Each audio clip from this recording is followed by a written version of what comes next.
does the person you are with encourage you to read? You have to ask, what does he bring for me? Roses or books? If someone has a stake in making you better, that person will push you towards books. Books are what we all need.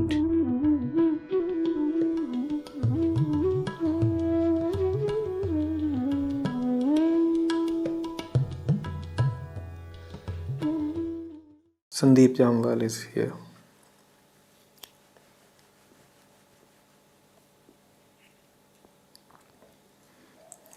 Acharya ji, pranam. While reading and meditating on Nitnem, something happened within me which is difficult to explain. And this happening was the same when we were reading Ashtavakra Gita and Upanishads. These words do not create any images, but they take me away from my chains and cut me down. Whatever we see around, most of the combinations of the word A to Z in this world, all that is just with an agenda to protect our ego or fear or greed. But when these same letters A to Z combine to produce the Jap Sahib or Ashtavakra Gita, why is there a magic?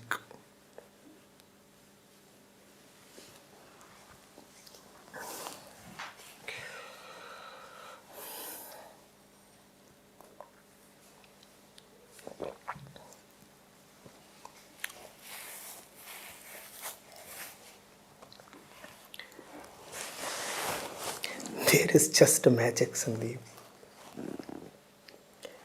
The why is not very necessary, but if you are asking, I'll speak on it.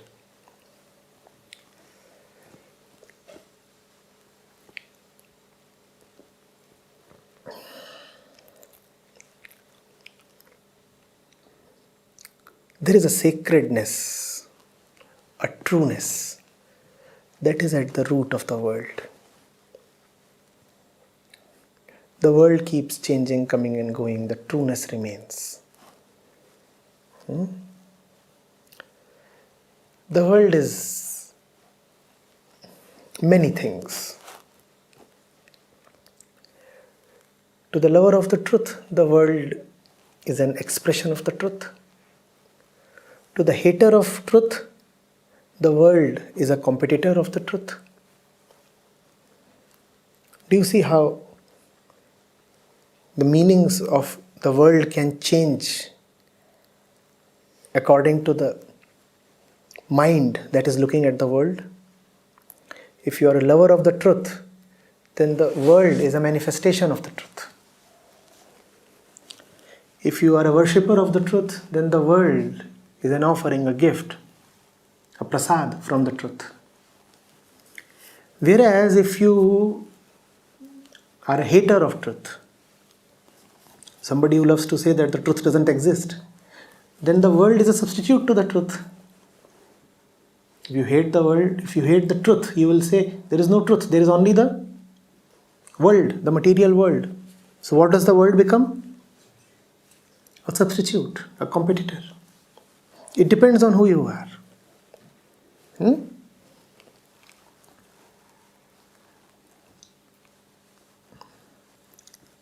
Those who love the truth, their world becomes truthful.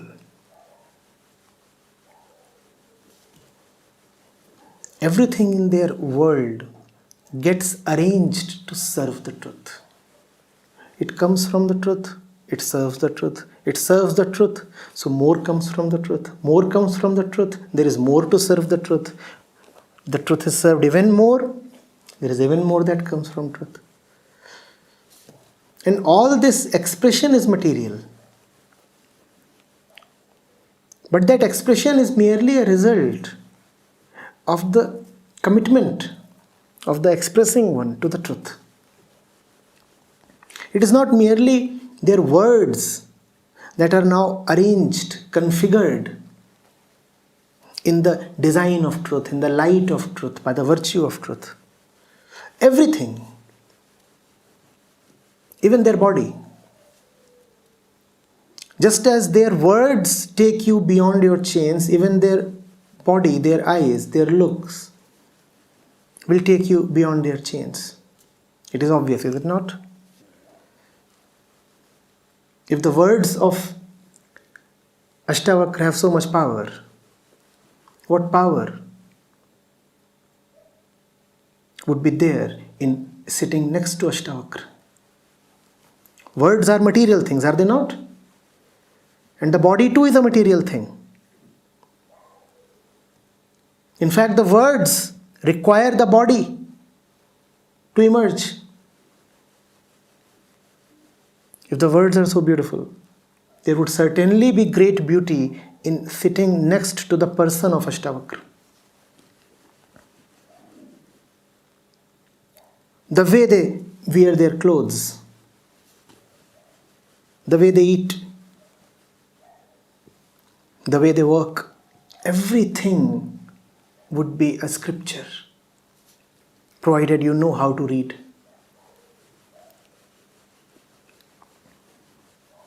It's because everything that they have, everything that they are, is first of all an offering to the truth. They have not kept anything for themselves, privately, reserved, personal. All is to serve the one. When all is to serve the one, all gets arranged, aligned in the music of the one.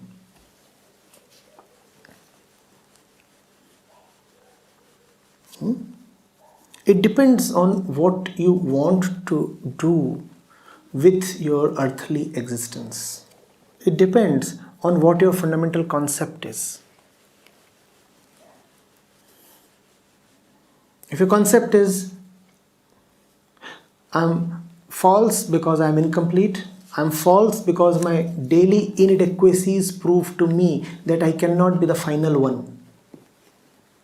My daily existence is the proof that this little structure cannot be the finality. If this is your concept, then you will surrender this little incomplete thing to that which is incomplete, because the complete is what you are anyway craving for. Nobody has to teach you that. It is your basic urge. You are seeking completeness, and if you are seeking completeness, then why not submit the incomplete into the service of the complete? Is that not commonsensical? Your brain, your intellect, your decisions, your life, your body, your past, your experience, your knowledge, everything keeps failing, everything is incomplete, and there are abundant and daily proofs. Are there not? On one hand, you know that. On the other hand, you also know that the incomplete one does not satisfy you. Anything that is limited and bounded does not quench your thirst. So you know that you want something big. You want something big, you have something small. What to do with the small thing that you have? Use it to reach the big thing that you really want. Logical, obvious, commonsensical. You want 1,000, you have 100. What to do with the 100? Invest it in a way that it would become 1,000. It's a very gross way of putting it. But maybe the only way it would make sense to you. You have 100 and you're not happy with 100. What do you want? 1,000. What to do with the 100 then? Invest it in the service of 1,000. What are the saints doing? They are targeting 1 billion, 1 trillion, 1 billion trillion, 1 trillion trillion.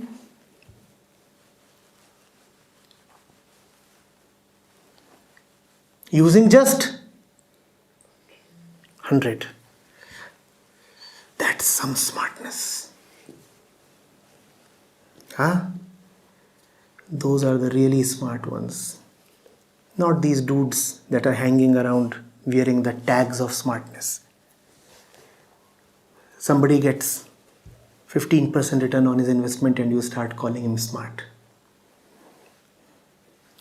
Somebody makes $1 million and you say, wow, man, really smart chap. He's dumb.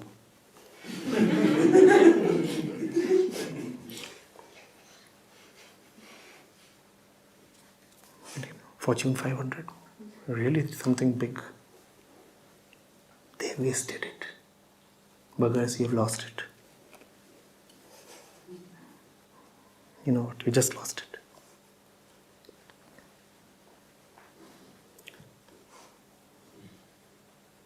Misfortune.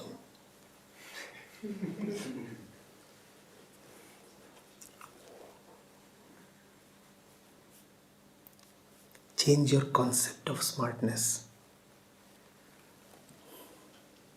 When your concept of smartness changes, then you know who the real dude is.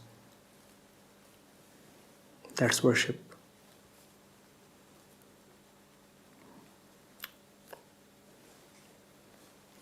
If you're dumb, then you'll just admire a few other dumb people. If you're intelligent, then you worship. You worship the really smart ones. They are called saints.